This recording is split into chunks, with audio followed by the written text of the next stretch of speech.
Nous évoquions hier le cas de cette Allemande de Daesh, condamnée à mort en Irak. Cette fois, 3 Françaises ayant rejoint les rangs de l'État islamique ont également été capturées par les forces irakiennes. Que comptent faire les autorités françaises? Les rapatrier? Les laisser sur place? Nous avons rencontré les proches et l'avocat de l'une d'elles, Mélina, Arnaud Comte et Frédéric Bonne. Elle se prénomme Mélina, elle a 27 ans et a été arrêtée à Mossoul en juillet dernier avec ses 4 enfants.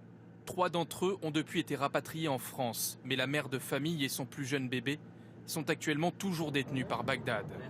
Cette Française sera jugée prochainement en Irak et la France l'a encore rappelé hier, elle n'entend pas intervenir. Les djihadistes n'ont jamais eu, eux, d'état d'âme. Et je ne vois pas pourquoi nous en aurions pour eux.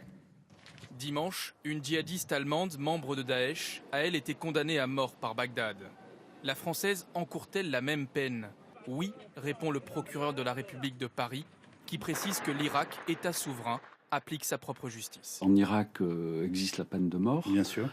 C'est un pays avec un gouvernement qui a été qui est légitime. Maintenant, il faut peut-être aussi retourner la question.